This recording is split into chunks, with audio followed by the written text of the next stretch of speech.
Bonjour Bonjour tout le et monde. bienvenue à l'Assemblée chrétienne de Paris. On est ravis d'être ensemble de nouveau ce matin, Oui, virtuellement. Comment vas-tu? on va bien. Pour vous qui ne connaissez pas, nous sommes John et Carol McGurk et aujourd'hui on est en train de faire une petite balade ensemble, pas loin de chez nous, bien sûr moins de 10 kilomètres de chez nous, dans un cimetière qui est à Montrouge et à Banlieue entre ces deux villes. Et c'est un endroit où on venait souvent dans le passé et tout récemment de nouveau pour prier. C'est Mm. quelque chose qu'on adore faire ensemble, faire une bonne balade et puis prier. Et aujourd'hui, comme d'habitude, on est en train de prier pour vous, pour les églises en Europe, pour nos Mm. propres vies, nos familles. Mais c'est quelque chose qu'on fait ensemble depuis 15 ans. Mhm. Et voilà, on est là dehors et on Ouais, profite c'est bien de bien, ce temps. c'est bien, c'est bien. Ouais. Et comme vous savez, on vient de finir notre étude dans le livre des Actes et Mhm. moi personnellement, j'étais tellement inspiré. Bien sûr, juste par nos frères et sœurs du premier siècle, par leur dévouement les uns Mhm. envers les autres, par la mission, l'avancement de l'Évangile. Et ensemble, en tant qu'Église, je pense qu'on était bien inspirés Mhm. avec tellement de personnes qui Mhm. ouvrent la Bible avec nous, qui essaient de chercher Dieu de tout leur cœur aussi, de Mhm. notre ère, de notre époque. Ouais, je Qu'est-ce que tu suis penses? juste vraiment touchée par vous, mes frères et sœurs, qui continuent à parler de votre amour pour Dieu tout autour de vous et toutes les personnes qui s'intéressent à mieux connaître Dieu. Et même tout récemment, on a eu un baptême d'Élodie et on espère vous montrer une petite vidéo d'elle aujourd'hui, son baptême. Et elle est la cousine d'une sœur dans l'assemblée, Alice, et elle a pu étudier la Bible avec Courtney et Margot et Justine et Shakira et plein de sœurs qui ont eu vraiment le cœur de l'aider à connaître Dieu et prendre sa décision. Mais c'est vraiment Hmm. inspirant de voir les jeunes femmes, les jeunes personnes qui donnent leur vie à Jésus. Ah oui, merci et félicitations, Elodie. Oui, Et, félicitations.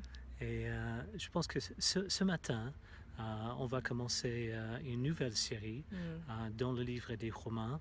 Et c'est un des livres bibliques, une des lettres les plus importantes de toutes les lettres qui, pour nous, qui définit la grâce de Dieu, qui démontre l'application de la grâce de Dieu au sein de l'Église. Et je pense qu'en tant qu'Église, on arrive à une époque, à un moment, un début de quelque part de se engager les uns envers les autres par rapport à notre amour.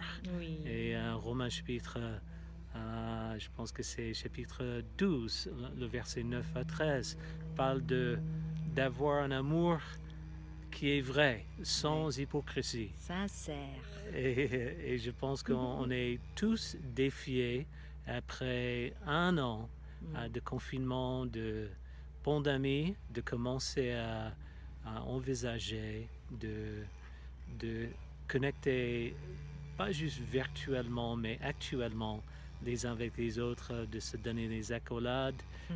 dans les jours, les semaines, les Au moins mois à les venir. poignets comme ça. Mais on a besoin de commencer à se préparer ensemble en tant Oui. qu'Église, et être un peu plus créatif. Si l'amour va être vrai les uns pour les autres et une affection véritable, je pense qu'on doit commencer à chercher les occasions créatives. Mhm. J'ai vu les GoPro qui vont commencer à se voir à l'extérieur, en plein air. Oui, dans les Merci parcs. aux étudiants Oui. qui donnent l'exemple depuis toute cette année, leur Mhm. engagement le dimanche matin, souvent le vendredi soir, le mercredi Oui. soir, d'être ensemble et plein d'autres. Mais je pense que on a tous besoin Oui. de commencer à envisager et faire les petits sacrifices nécessaires de s'aimer de façon vraie. Qu'est-ce que tu Oui, en penses? ben, franchement, on a hâte. Et je sais que la plupart d'entre nous aussi, même si il va falloir faire un peu plus d'efforts de nouveau pour se lever le matin, pour aller prendre le transport ou la voiture, pour se réunir ensemble. Mais waouh, ça me manque. Mm, Franchement, vous me manquez. mm, Manquez beaucoup. Vous me mm, manquez beaucoup et juste d'avoir les petites conversations lors de la communion fraternelle, de parler de nos cœurs, de parler du message, de parler de nos vies, de juste être ensemble, d'adorer Dieu ensemble.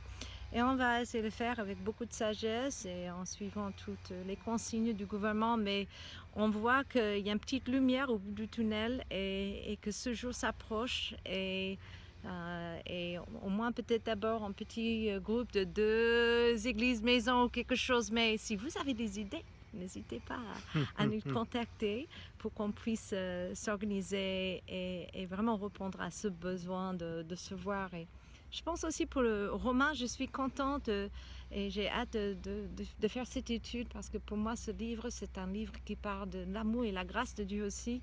Et je sais que par exemple, le chapitre 8 m'a tellement aidé en tant que jeune disciple Mm, de comprendre juste la grandeur de son amour pour moi, qu'il n'y a rien qui peut empêcher Dieu de m'aimer de tout son cœur et mm, inconditionnellement et que son amour est sincère pour moi aussi. mm.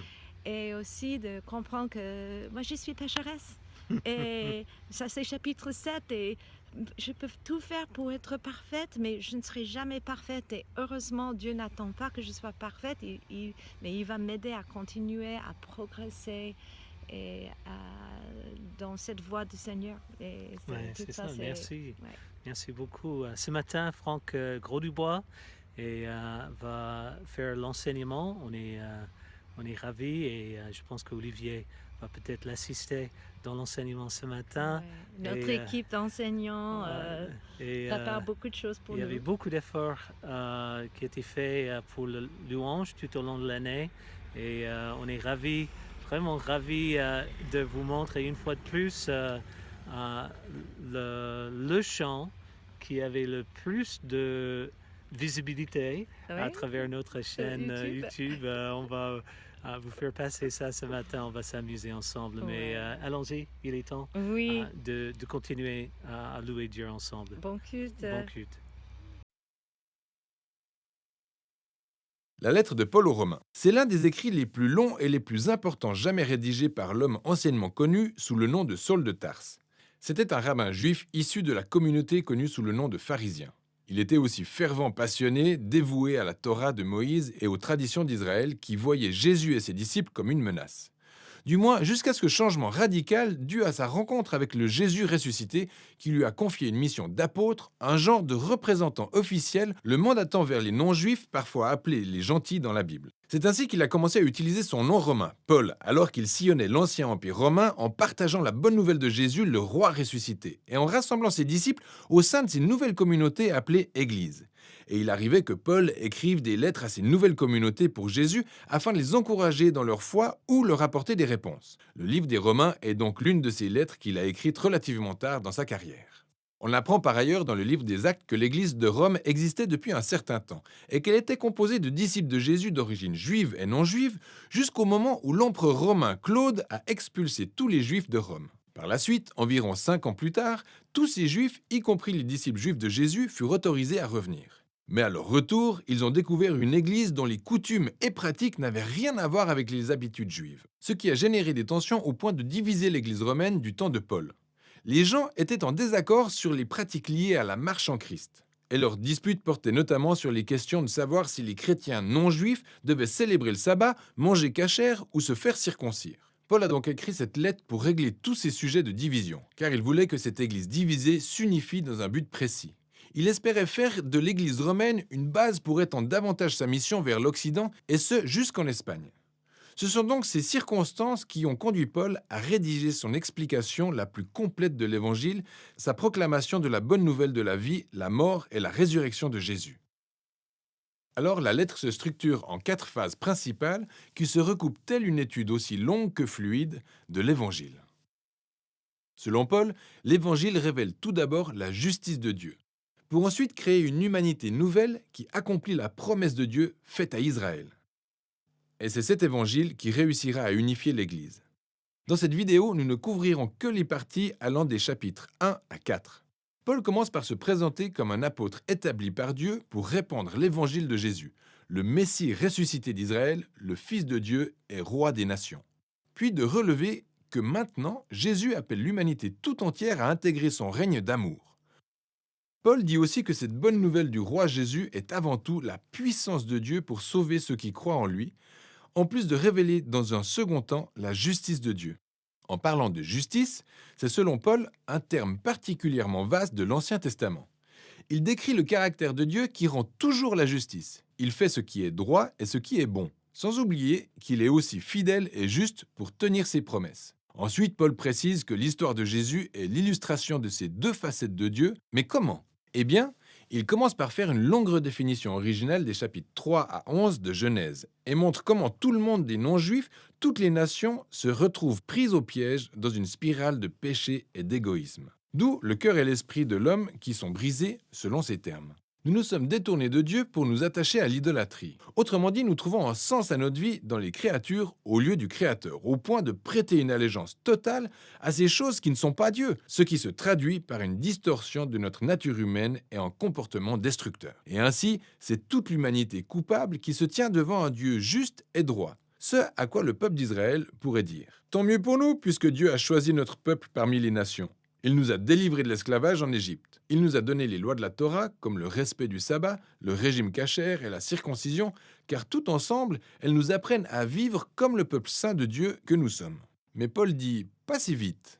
Il rappelle et relie les détails de la Torah au passage de l'Ancien Testament montrant qu'Israël était tout aussi pécheur, idolâtre et moralement faillible que le reste de l'humanité.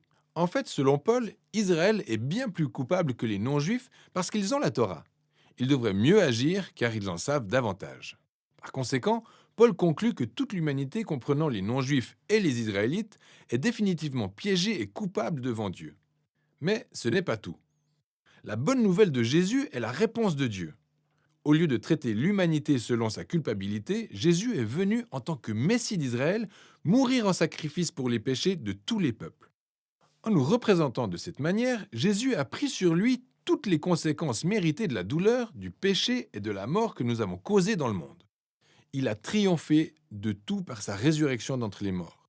Et c'est cette nouvelle vie de résurrection qu'il rend accessible aux autres. En un mot, Jésus a adopté notre nature pour que nous puissions adopter la sienne. Et tout ceci, selon Paul, est le procédé de justification que Dieu utilise à l'endroit de ceux qui croient ou ont foi en Jésus.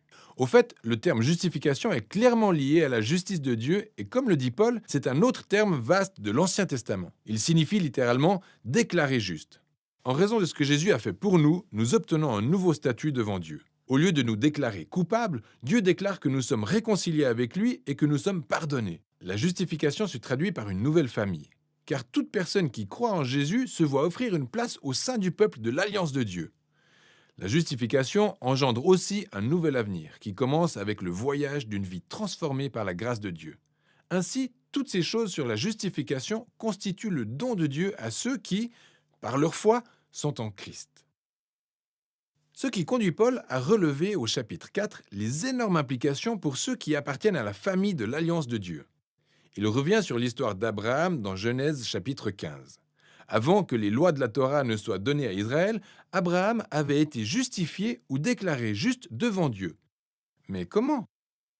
Eh bien, Dieu a promis qu'Abraham deviendrait le père d'une très grande famille multiethnique qui recevrait la bénédiction divine. Mais lui et son épouse, Sarah, étaient très vieux et n'avaient pas réussi à avoir d'enfants.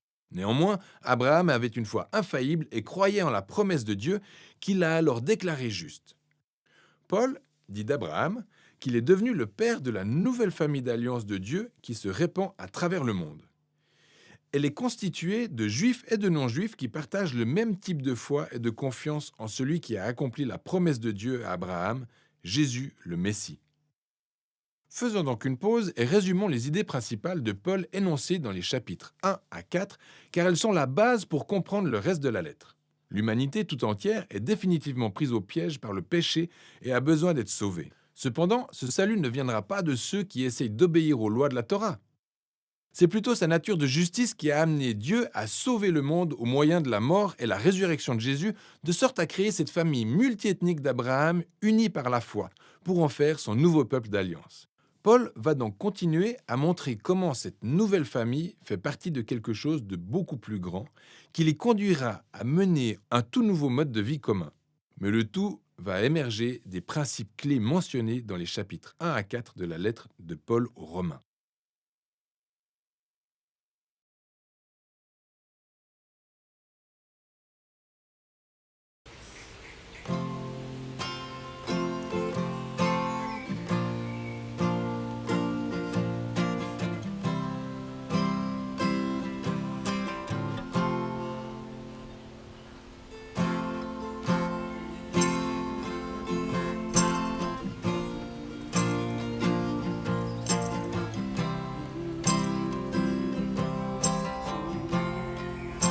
Jéhovah est son nom, Jéhovah est son nom, Jéhovah est son nom, Jéhovah est son nom, Jéhovah est son nom, Jéhovah est son nom, Jéhovah est son nom, Jéhovah est son nom, en disant puissant guerrier, puissant guerrier, fort dans les combats, Jéhovah est son nom, en disant puissant guerrier,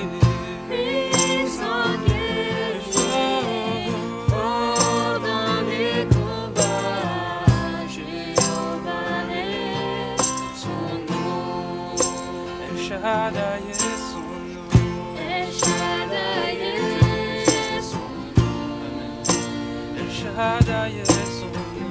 El Shaddai est son nom, El Shaddai est son nom, El Shaddai est son nom, El Shaddai est son nom, El Shaddai est son nom, El Shaddai est son nom, en chantant puissant guerrier, fort dans les combats, Jéhovah est son nom, en chantant puissant guerrier, fort dans les combats, Jéhovah est son nom, il combattra pour moi, il combattra pour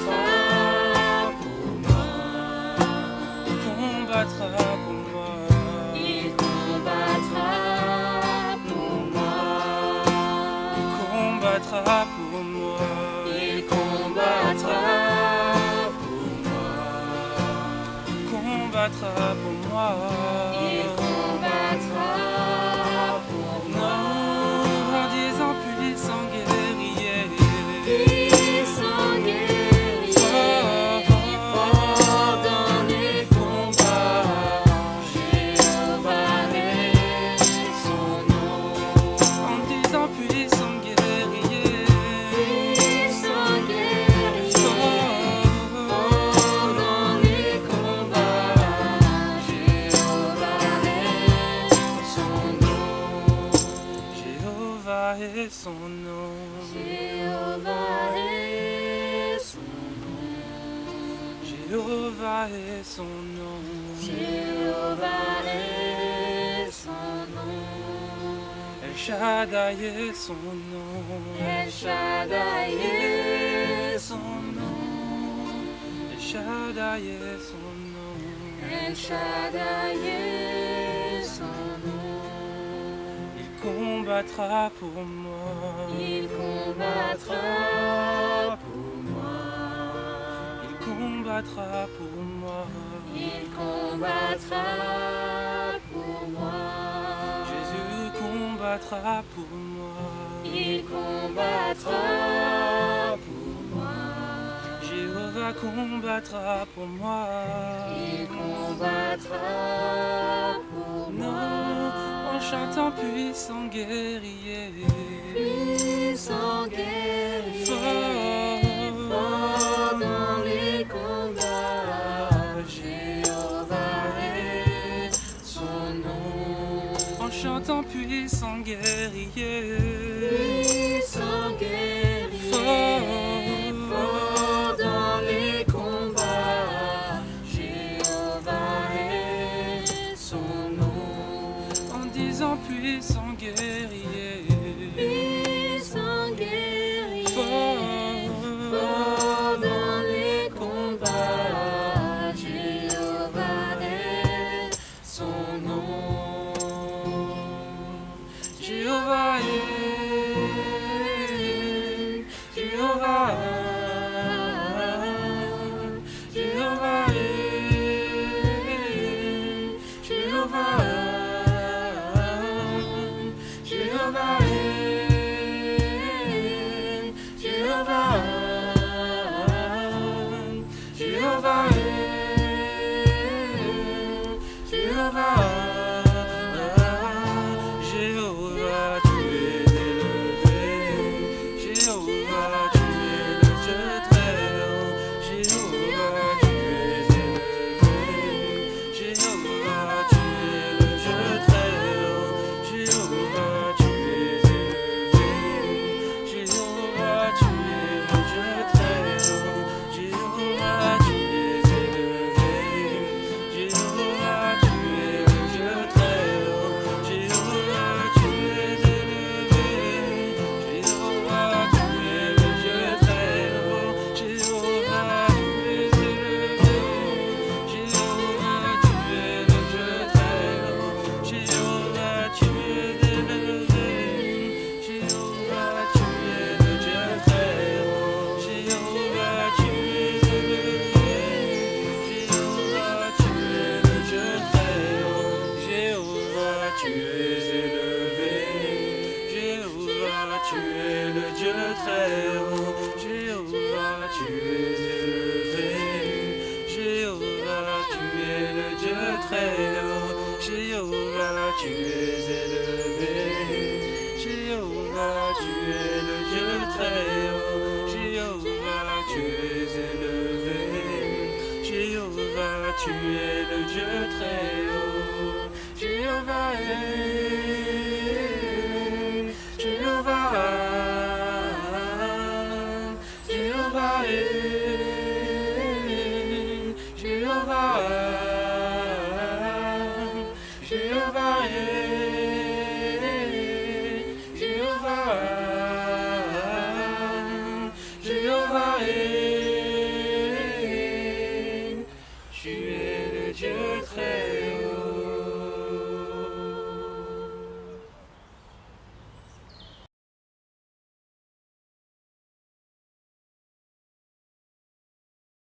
Bonjour, nous allons commencer une série d'études sur l'épître de Paul aux Romains et nous allons méditer sur le premier chapitre du verset 1 à 17.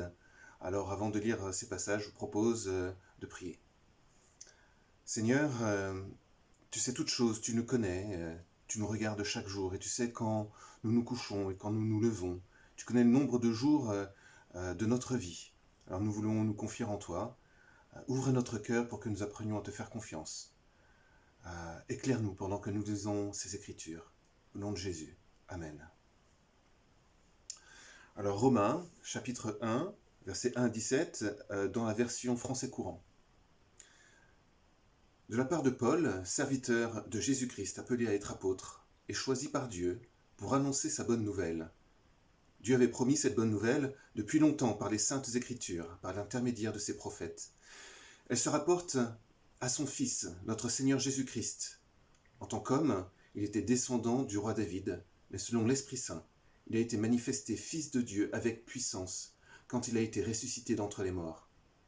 Par lui, Dieu m'a accordé la faveur d'être apôtre pour l'honneur du Christ, afin d'amener des gens de toutes les nations à croire en lui et à lui obéir. Vous êtes aussi de ces gens-là, vous que Dieu a appelés pour que vous apparteniez à Jésus-Christ. Je vous écris à vous qui êtes à Rome, vous tous que Dieu aime et qu'il a appelés à vivre pour lui. Que Dieu notre Père et le Seigneur Jésus-Christ vous accordent la grâce et la paix. Avant tout, je remercie mon Dieu par Jésus-Christ au sujet de vous tous, parce que l'on parle de votre foi dans le monde entier. Dieu sait que je dis vrai, lui que je sers de tout mon cœur en annonçant la bonne nouvelle qui concerne son Fils. Il sait que je pense sans cesse à vous, toutes les fois que je prie. Je demande à Dieu que, si telle est sa volonté, il me soit enfin possible de me rendre chez vous. En effet, je désire beaucoup vous voir, afin de vous apporter un don de l'Esprit Saint, pour que vous en soyez fortifiés. Plus encore, je désire être parmi vous, pour que nous recevions ensemble un encouragement, moi par votre foi, et vous par la mienne. Je veux que vous sachiez, frères, que j'ai souvent fait le projet de me rendre parmi vous, mais j'en ai été empêché jusqu'à présent. Je souhaiterais que mon travail porte du fruit chez vous aussi, comme il en a porté parmi les autres nations du monde. C'est mon devoir d'aller auprès de tous, les civilisés comme les non-civilisés, les gens instruits comme les ignorants. C'est pourquoi j'ai le désir de vous apporter la bonne nouvelle, à vous aussi qui habitez Rome. Car je n'ai pas honte de l'Évangile, il est la puissance de Dieu pour le salut de quiconque croit, du juif d'abord, puis du grec. C'est en lui en effet que, par la justice de Dieu est révélée, par la foi et pour la foi, selon qu'il est écrit, celui qui est juste, par la foi, vivra. Alors, quand on lit les informations sur un journal, sur Internet, quand on écoute les actualités à la télévision, peut-on savoir que telle actualité, telle information du jour va avoir un impact durable sur notre vie? Comment savoir si une actualité a la capacité de changer notre vie et où est-ce qu'elle va passer inaperçue? Un jour, on apprend que dans une partie du monde sévit une sorte de grippe. 2 ans après, la Covid-19 est toujours présente dans nos vies quotidiennes. Elle nous bouleverse. Elle bouleverse également l'économie mondiale. En 2017, une femme, Sarah Halimi, une femme médecin juive, est massacrée et défenestrée, ça se passe à Paris, par un délinquant antisémite. Déclaré fou ou victime d'une bouffée délirante, il n'est pas jugé. Alors, ce dimanche dernier, le 25 avril 2021, sur l'esplanade du Trocadéro, il y avait une manifestation, les 3 religions monothéistes étaient représentées, et elles dénonçaient un défaut dans la justice française. Le président de la République a également admis qu'il fallait interroger la loi.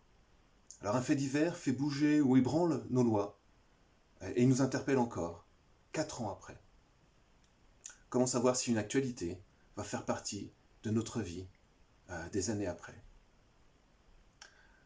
L'apôtre Paul a écrit cette lettre aux chrétiens de Rome en 58. Il se trouve à Corinthe. Paul a environ 50 ans. Quand il avait la vingtaine, Paul était un juif qui suivait la voie des pharisiens. Et il avait une profonde haine envers ses compatriotes juifs qui suivaient la voie de Jésus. Il participait à des lapidations de chrétiens. Mais Paul, vers l'âge de 30 ans environ, rencontre sur le chemin de Damas Jésus ressuscité. Alors, avant de devenir chrétien, pour Paul, la mort de Jésus sur la croix, c'est un fait divers. Pas plus important que la mort sur la croix des 2 voleurs qui étaient à la droite et à la gauche de Jésus, le même jour. Mais cette actualité de l'époque, à l'âge de 30 ans, a transformé sa vie. C'est cela la bonne nouvelle que veut propager Paul. C'est cette actualité qui date du 1er siècle, la mort et la résurrection de Jésus. C'est cela dont il veut parler. Alors je vous propose de relire les versets 2 et 4. Dieu avait promis cette bonne nouvelle depuis longtemps dans les Saintes Écritures par l'intermédiaire de ses prophètes. Elle se rapporte à son Fils, notre Seigneur Jésus-Christ. En tant qu'homme, il était descendant du roi David, mais selon l'Esprit Saint, il a été manifesté, Fils de Dieu avec puissance, quand il a été ressuscité d'entre les morts. Jésus est mort sur une croix, mais Dieu l'a arraché à la mort avec puissance. Pour Paul, la puissance de Dieu est concrète. Avant de rencontrer Jésus, il s'égarait, et depuis, il a compris qu'il avait besoin d'être repris par Dieu, sauvé par Dieu. Il avait compris que Dieu avait besoin de l'arracher à ses désirs meurtriers ou à ses conceptions religieuses qui l'empêchaient d'aimer Dieu ou son prochain. Alors pour Paul, l'enjeu est grand. Les hommes ont besoin d'être sauvés, sinon ils s'égarent. Les hommes ont besoin de Dieu, sinon ils se perdent dans leur vie. Et voilà l'enjeu que Paul a à cœur quand il parle aux Romains. Et cette lettre, bien sûr, s'adresse à tous les hommes de toutes les époques, mais en particulier aux chrétiens de Rome. À cette époque, Rome avait des difficultés. Les chrétiens d'origine juive avaient été expulsés de Rome 8 ans auparavant. Alors, c'était dans les années 50 de notre ère, et à leur retour, quand ils ont été acceptés de nouveau à Rome, les chrétiens d'origine juive se retrouvent dans une église un peu transformée, les traditions ont un peu changé, et ils ne s'y retrouvent plus. Alors il y a des désaccords qui voient le jour, mais Paul a confiance en Dieu. Il sait que si Dieu a pu ressusciter Jésus d'entre les morts, alors il peut aider l'église de Rome à retrouver l'unité. Le titre du message, c'est « Dieu a la puissance de nous sauver ». Dieu a la puissance de nous sauver, et nous méditerons sur le fait que Dieu a la puissance de sauver le monde, et Dieu a la puissance de sauver l'Église. Alors, Dieu a la puissance de sauver le monde, c'est la conviction de Paul. Donc j'aimerais relire le verset 16. « Car je n'ai pas honte de l'Évangile, il est puissance de Dieu. » Dans cette version de français courant, c'est sans crainte que j'annonce la bonne nouvelle. Elle est en effet la force ou la puissance dont Dieu se sert pour sauver tous ceux qui croient, les Juifs d'abord, mais aussi les non-Juifs. Alors, voilà, je ne sais pas si vous êtes de nature optimiste ou pessimiste. En tout cas, Paul pense que le monde a besoin d'être changé, peut-être que vous avez une opinion différente. Le monde a besoin d'être sauvé, et moi je sais que je suis un peu des deux, je suis et optimiste et pessimiste. Alors j'ai été très encouragé récemment par une nouvelle, une information qui venait de la NASA. Leur rover, leur engin roulant qui est sur Mars actuellement, a réussi à créer de l'oxygène pendant 10 minutes a réussi à créer de l'oxygène suffisamment pour qu'un astronaute puisse vivre 10 minutes. Donc je me suis dit, si un jour l'humanité détruit la Terre, peut-être qu'on aura une chance de survivre là-bas sur Mars. Puis ce dimanche, j'ai été au rassemblement pour Sarah Halimi, la femme juive qui a été défenestrée après avoir été ruée de coups par un individu malfaisant. Et je me suis dit, dans l'équipe, dans la fusée qui fuira vers Mars, dans l'équipe qui fuira la Terre pour aller vers Mars, et s'il y avait un homme malfaisant, prêt à jeter le reste de son équipe par le hublot, à les défenestrer par pure malveillance, qu'est-ce qui se passerait? Est-ce que le monde a besoin d'être sauvé? Alors, dans le rassemblement pour Sarah Halimi, ce dimanche, la justice française était pointée du doigt. L'un des intervenants a fait référence à J'accuse de Zola. Alors nous savons qu'il y a des injustices dans les couloirs des tribunaux, mais est-ce que nous savons vraiment toujours les distinguer? J'en doute. Est-ce que nous savons toujours comment y répondre? L'être humain a besoin d'être sauvé, il n'a pas toutes les solutions. Je discutais avec une amie en revenant du rassemblement dimanche soir, et elle me disait que son médecin lui avait demandé de ne pas consommer de vin parce qu'elle a un problème au niveau du foie. Mais elle, en fait, elle va pas écouter ses recommandations parce que elle se sent vraiment déprimée et anxieuse, et elle croit que boire un peu lui permettrait de surmonter ses angoisses. Alors, je n'ai pas réussi à la convaincre qu'elle devrait écouter son médecin. Nous avons besoin d'être sauvés. Nous n'avons pas toutes les solutions. Alors, quel est le plan de Dieu pour nous sauver? Eh bien, lisons les versets 5 et 6.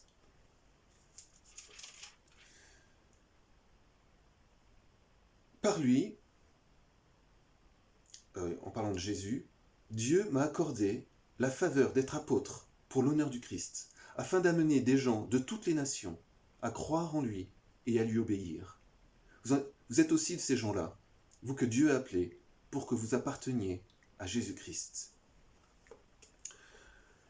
Voilà ce que Dieu pense Et voilà ce que Paul transmet. Nous avons besoin d'obéir à Jésus, de croire en Jésus et de l'obéir, de lui appartenir, de vivre pour lui. Être chrétien, ce n'est pas une croyance, ce n'est pas juste croire que Jésus est le Fils de Dieu et que Dieu existe. C'est une pratique de vie, c'est une obéissance, c'est appartenir à Jésus. Nous avons en tant que chrétiens une vie qui obéit à Jésus. Alors pourquoi obéir? On est adulte, on a obéi quand on était enfant, à quoi ça rime? Honnêtement, moi je veux obéir à mon patron parce que j'aimerais être payé à la fin du mois par exemple. Ou alors j'obéis aux lois de la nutrition, enfin un minimum, pour que mon corps survive. J'obéis au règlement intérieur des supermarchés si je ne veux pas être mis à la porte par un vigile. J'obéirais à un chirurgien s'il me disait que pour survivre, j'avais besoin d'être opéré.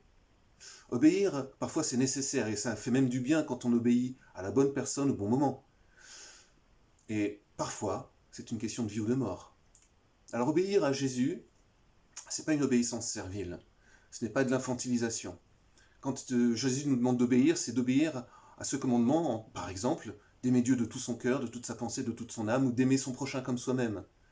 C'est une obéissance qui demande de notre part de la réflexion. Une obéissance intelligente, qui nous demande de nous mettre à la place des autres. C'est une obéissance également dans le domaine de l'amour, pour aimer Dieu et son prochain. Voilà ce qu'on entend par obéir à Jésus. Quand on pense à obéir, à aimer par exemple nos ennemis, on se dit qu'on a du mal à obéir. Mais Dieu a la puissance de changer nos cœurs quand ils deviennent durs. Dieu a la puissance de changer nos cœurs quand ils sont superficiels, pour qu'on puisse vaincre les chaînes qui nous habitent. Et moi je suis persuadé que Dieu a la puissance de nous sauver, de changer les hommes, car il a eu la puissance de sauver Jésus du tombeau. Et ça c'est la bonne nouvelle de l'Évangile. J'aimerais relire à nouveau ces versets 2 et 4. Dieu avait promis cette bonne nouvelle depuis longtemps dans les Saintes Écritures, par l'intermédiaire de ses prophètes. Elle se rapporte à son Fils, notre Seigneur Jésus-Christ. En tant qu'homme, il était descendant du roi David, mais selon l'Esprit Saint, il a été manifesté Fils de Dieu avec puissance quand il a été ressuscité d'entre les morts. La puissance de Dieu se voit dans la résurrection de Jésus. La puissance de Dieu se voit dans la vie de Jésus. Alors, dans ce passage, on parle de la puissance de Dieu qui a permis aux hommes d'avoir de la prescience. Dieu a agi dans l'esprit des prophètes pour que les prophètes puissent donner une prophétie, une promesse de Dieu, pour qu'on comprenne que Jésus était de la descendance de David et qu'il ressusciterait. Il ne l'a pas fait avec un seul prophète, il l'a fait avec de nombreux prophètes. Ça a été consigné à plusieurs endroits dans l'Ancien Testament. Nous avons des copies datant d'avant de la venue de Jésus qui montrent que ça avait été consigné dans les Écritures. Avons-nous besoin de plus de preuves? Dieu a la puissance de donner de la prescience aux hommes. Dieu a la puissance d'intervenir aussi dans l'histoire des hommes. Au temps fixé, il a fait en sorte que Marie soit enceinte. Il a fait en sorte que Joseph, en songe, ait une révélation pour qu'il fuit Israël, qu'il aille en Égypte, parce que Dieu savait que Hérode allait s'en prendre à sa famille. Dieu est intervenu dans la vie de Zacharie en le rendant muet, et c'est devenu un signe pour montrer que Jean-Baptiste allait venir pour parler de Dieu lorsqu'il serait adulte. Il a prévenu les mages d'Orient également pour qu'ils ne retournent pas vers Hérode. Dieu a la capacité, la puissance d'intervenir dans notre humanité, dans notre histoire humaine. Dieu a également la capacité de défaire les autorités humaines.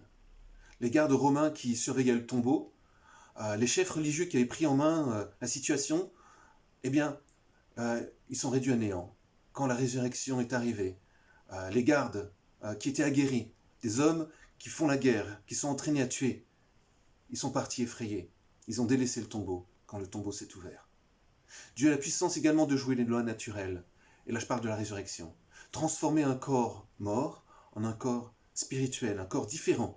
On ne parle pas de ranimer le corps, on parle de faire rebattre le cœur.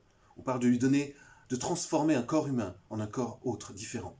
Le corps de Jésus ressuscité, ce corps spirituel, a été vu à de nombreuses reprises pendant 40 jours après la résurrection, par de nombreuses personnes, jusqu'à 500 témoins. Alors, on peut essayer de nier cela. Par exemple, l'islam l'a fait pendant plusieurs siècles après. L'islam a dit que ce n'était pas Jésus qui était mort sur la croix, mais quelqu'un qui lui ressemblait.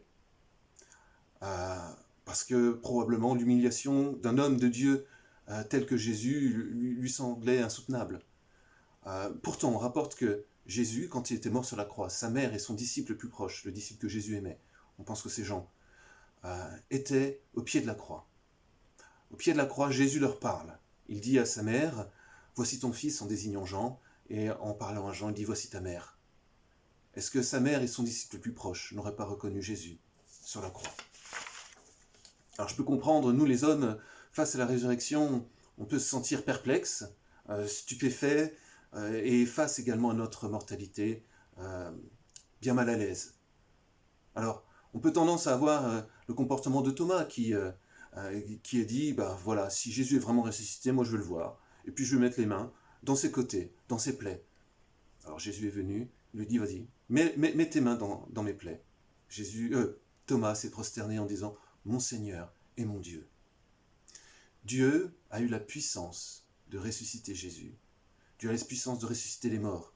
Dieu a le pouvoir de nous ressusciter et de nous sauver aujourd'hui de toutes les situations dans lesquelles nous nous trouvons. Avons-nous vraiment besoin d'être sauvés? Alors, on ne va pas en passer en revue tous les faits divers des journaux, je vous rassure. Mais voilà, ce que je pense que le véritable examen de ce monde, c'est l'examen de notre conscience. Avons-nous des failles? Savons-nous aimer notre prochain? Ou est-ce que nous nous croyons infaillibles? Prenons le temps de répondre parce que faire cet examen de conscience, ça demande un peu de temps, ça demande de faire tomber les masques, ça demande d'entrebâiller ce qui est en nous et qui ne fait pas forcément beau à voir. Parce que si on ne prend pas le temps de le faire, eh bien on agit comme tout le monde. On va commencer à critiquer à droite, à gauche, et finalement, rater vraiment celui qui doit changer. Parce que celui qui doit changer, c'est pas celui qui est à ma droite, c'est pas celui qui est à ma gauche, mais celui qui est au centre, c'est moi. Dieu a la puissance de me changer. Dieu a la puissance de te changer. Alors, Dieu a la puissance également de changer l'Église, et nous allons en parler maintenant. Dans l'Église de Rome, il y a des difficultés. On trouve des différences d'opinion, des désaccords, des rivalités, des situations difficiles à résoudre, des questions théologiques, des peuples grecs et juifs qui ont des traditions de vie différentes et qui ont du mal à comprendre comment vivre leur foi ensemble. Ce combat pour arriver à l'amour, au pardon, à l'unité, au partage, ce n'est pas propre à l'Église de Rome, c'est propre à toutes les églises. L'Église, c'est la communauté des pécheurs qui reconnaissent leurs besoins de Dieu et qui obéissent à Jésus. Jésus est le maître et nous sommes les disciples, et en tant que chrétiens, nous avons besoin d'aide. Et voilà, Paul nous parle de cela, du fait que Dieu, Jésus, nous donne des solutions. Nous allons lire les versets 1, 7 et 15. De la part de Paul, serviteur de Jésus-Christ, appelé à être apôtre et choisi par Dieu pour annoncer sa bonne nouvelle. Je vous écris à vous qui êtes à Rome, vous tous que Dieu aime et qu'il a appelé à vivre pour lui, que Dieu notre Père et le Seigneur Jésus-Christ vous accordent la grâce et la paix. C'est pourquoi j'ai ce désir de vous apporter la bonne nouvelle, à vous aussi qui habitez Rome. Alors Paul a ce don, cet appel, et il évoque à ses disciples le fait que Jésus ne les laisse pas sans solution. Il désire venir vers eux, il est envoyé vers les chrétiens pour leur transmettre ce que Dieu lui a transmis. Voilà, et quand il parle de Jésus, moi ça me fait penser à ce que Jésus dit à ses disciples, quand Jésus forme ses disciples dans une relation d'amitié profonde. Il les équipe. Et voilà ce qu'il dit dans l'évangile de Jean à ses disciples. Jésus dit, « Je vous ai appelés amis, parce que tout ce que j'ai appris de mon Père, je vous l'ai fait connaître. » Voilà, l'enjeu quand on est chrétien, c'est de développer cette relation profonde avec Jésus et d'être envoyé vers les autres pour les servir. Avez-vous eu l'impression ces temps-ci d'être envoyé par Dieu quelque part ou vers quelqu'un? Moi, j'ai eu cette impression. C'était il y a 1 ou 2 mois. J'ai un ami qui est chrétien, qui s'appelle Philippe. Il est revenu de l'étranger, il est marié à une Américaine, et il désire repartir aux États-Unis pour enseigner le français. Donc il aimerait pouvoir avoir des diplômes pour pouvoir enseigner le français là-bas, enseigner le français en tant que langue étrangère. Et sa vie quotidienne est très chargée. Et j'ai senti qu'il avait besoin d'aide. Alors il me l'a exprimé en tout cas. Et je me suis dit, voilà, je vais faire cette certification de français langue étrangère avec toi. On va le faire ensemble, on va y arriver. On a passé le premier certificat et on a un deuxième à passer par la suite. On l'a eu ensemble, on s'est encouragés, on s'appelait, on se faisait des textos le matin pour dire, voilà, où est-ce que tu en es dans la leçon? Est-ce que tu as réussi à faire le quiz numéro 5 et voilà, nous avons réussi ensemble à passer cette certification. Et j'ai eu le sentiment que Dieu me demandait d'encourager mon ami Philippe. Alors, voilà, Dieu est vivant, Dieu a traversé la mort, la tombée vide, il est à présent, en ce moment, Jésus, au milieu de nous. Et ce qu'il nous demande, c'est d'avoir une relation avec lui forte et puissante. Nous, en tant que chrétiens, nous engageons envers Jésus, nous engageons envers Dieu, et Dieu nous appelle à aller vers les autres et d'aimer les autres, comme il nous a aimés. C'est ce que Paul dit au verset 11 et 12. Au verset 11 et 12. En effet, je désire beaucoup vous voir, afin de vous apporter un don de l'Esprit Saint, pour que vous en soyez fortifiés. Plus encore, je désire être parmi vous, pour que nous recevions ensemble un encouragement, moi par votre foi et vous par la mienne. Paul, il a des dons assez extraordinaires. Quand on lit les actes des apôtres, quand on lit ses lettres, on voit à quel point c'est quelqu'un qui a une expérience profonde et qui a de quoi partager aux autres. Mais alors bien sûr, il sait qu'il va apporter quelque chose aux chrétiens de Rome, mais avant tout, il sait que c'est un encouragement mutuel. Il n'y a pas d'inférieur, de supérieur dans l'Église. On est tous ensemble et on s'encourage ensemble parce qu'on a une foi commune, un amour pour Dieu qui est mutuel. Alors, ce désir de Paul d'encourager, il n'est pas superficiel, sa confiance son désir d'aider ses frères et sœurs est réel et profond. Il ne prévoit pas simplement de se rendre à Rome, il lutte dans son cœur pour penser à eux, pour réfléchir à leurs besoins, pour communiquer sa foi, même à distance. Au verset 9 et 10, « Dieu sait que je dis vrai, lui que je sers de tout mon cœur en annonçant la bonne nouvelle qui concerne son Fils. Il sait que je pense sans cesse à vous, toutes les fois que je prie. » Alors, voilà, quand on voit l'amour de Paul, eh bien, on s'aperçoit que, par exemple, son épître aux Romains, c'est son épître la plus longue qu'il ait écrite. Moi, j'ai sur ma Bible, à la version La Colombe, ça fait 15 pages, écrit en petits caractères. Quel engagement pour arriver à écrire une telle lettre, quel désir de fortifier ses amis, quel exemple d'amour et d'engagement de Paul pour des chrétiens. Et bien en fait, nous avons besoin de faire pareil. Nous avons besoin d'avoir ce même engagement, ce même amour. La semaine dernière, dans notre église, il y avait une conférence sur la vie après la mort, c'était samedi 24. Pendant la conférence, il y a une amie qui m'a parlé en faisant des compliments. Et il me disait qu'elle n'avait pas tout compris dans la conférence, et elle supposait que moi j'avais tout compris. Alors sur le coup, j'ai pas su réagir, mais voilà, maintenant je me dis, voilà, cette amie, je la vois comme une femme forte dans la foi. Elle dit qu'elle ne comprend pas tout, mais je vois qu'elle aime profondément Jésus. Et pour moi, donc, elle a tout compris. C'est une femme généreuse. Alors moi, je suis plus proche de son mari. Il me dit à quel point sa femme a un cœur pour les autres. Son couple brille. Son mari me parle de ses enfants également, que j'apprécie beaucoup, même si je les connais beaucoup moins. Et je suis content d'avoir des nouvelles d'elle, de ses enfants. Et je vois à quel point j'apprécie ce couple. Moi, je ne comprends pas tout ce qu'il y a dans la Bible, mais moi, ce que je comprends, c'est que quand je vois des chrétiens qui sont engagés envers Jésus, eh bien, ça m'encourage. Je vois cette foi commune, je vois cet encouragement à aimer Jésus ensemble. Et c'est ce qui me permet de pouvoir me dire, voilà, si nous faisons cela, nous allons dans la bonne direction. Alors, est-ce que nous travaillons tous ensemble dans l'Église, nos amitiés, pour nous encourager les uns les autres par nos dons mutuels, par notre foi commune, par notre confiance commune. Laissons-nous Dieu agir dans notre vie, pour que par notre service, notre passion, notre amour, il transforme et il fortifie la communauté. Est-ce que nous lui donnons notre vie pour qu'il agisse à travers nous, dans son Église? Alors j'aimerais terminer par ces quelques mots. Paul a conclu son introduction dans l'Église, dans sa lettre à l'Église de Rome, par le verset 17. En effet, la bonne nouvelle révèle comment Dieu rend les humains justes devant lui.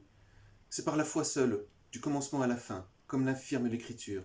Celui qui est juste, par la foi, vivra. Alors, l'Épître aux Romains va aborder différents thèmes, et entre autres la justification, la foi, et des sujets parfois un peu complexes. Ce sera dans les autres messages du dimanche. Mais ce que nous avons besoin de comprendre, c'est que voilà, Dieu a la puissance de nous mener dans cette voie de la justice. Si nous avons confiance en lui, il saura nous mener, il saura exprimer sa puissance pour nous libérer de nos difficultés. Mais la puissance de Dieu ne peut s'apercevoir que dans l'humilité. C'est quand on accepte de voir nos faiblesses humaines qu'on peut vraiment comprendre la puissance de Dieu. Récemment, j'ai voulu faire un cadeau à une amie. Alors, je voulais lui offrir un dessin. Et puis, en faisant ce dessin, ça a débordé. J'ai dû le faire sur 2 pages. J'ai voulu mettre de la couleur. J'ai commencé par de la gouache, ça devenait sombre. Eh bien, je me suis mis à l'aquarelle. Alors, comme je suis prévoyant, j'avais commencé ce dessin 1 à 2 semaines avant son anniversaire, mais je l'ai terminé 1 mois après. C'est le genre de relation que j'ai, c'est le sentiment que j'ai des relations que j'ai avec les autres. Je me sens maladroit. Je manque de confiance également qu'on puisse avoir une bonne relation avec moi. C'est des faiblesses que je retrouve régulièrement chez moi. Nous avons besoin de reconnaître nos faiblesses, nos manques, nos maladresses, nos erreurs, pour comprendre ce que Dieu a à nous apporter, pour comprendre la puissance de Dieu. Bien sûr, nos faiblesses ne doivent pas être une excuse pour ne pas aimer autrui comme Dieu le désire. Nous devons toujours continuer à persévérer dans l'obéissance du Christ. Mais il faut reconnaître ses faiblesses. Alors si vous ne connaissez pas bien Jésus, apprenez à le connaître. Découvrez-le avec un ami qui est devenu chrétien. Il vous parlera de son meilleur ami, Jésus, celui en qui il a confiance. Il vous parlera de cette puissance de Dieu qui peut vous sauver. Si nous sommes chrétiens, la bataille n'est pas finie. Nous sommes loin du but. Nous avons besoin d'aide. Nous avons besoin des uns des autres pour ne pas nous égarer. Dieu a cette puissance pour nous garder en lui et nous renouveler. Dieu a guidé Jésus avec puissance pendant toute sa vie. Il nous guidera avec puissance pendant notre vie, si nous obéissons à Jésus. Dieu a ressuscité Jésus avec puissance. Il nous ressuscitera avec puissance au son de la dernière trompette, si nous lui obéissons.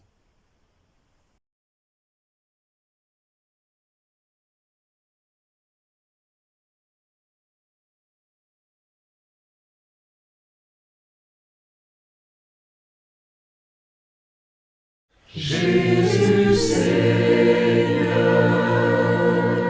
mon Rédempteur, comme il m'aime, comme je l'aime, il s'est donné, il va venir, Jésus vient vite, Alléluia,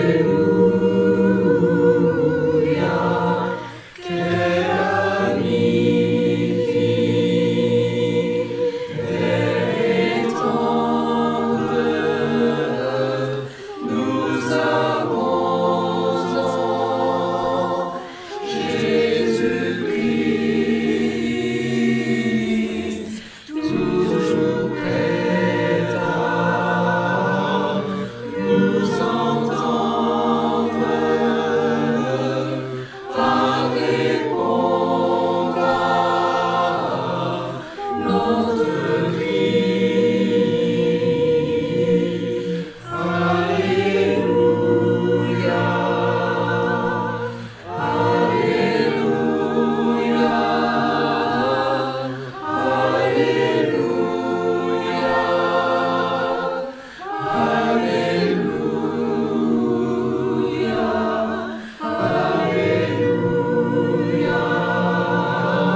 le Fils de Dieu, qu'il est mort pour tes péchés et qu'il est ressuscité après 3 jours. Oui. Et quelle est ta bonne confession? Jésus, mon Seigneur.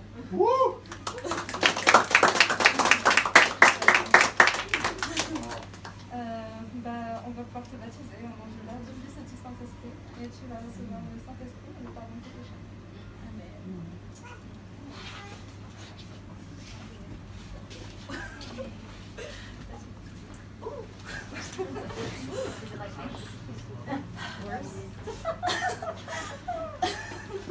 Okay, scoot all the way forward. Yeah, and sit on your butt. Do you want to pray in the water or are you good?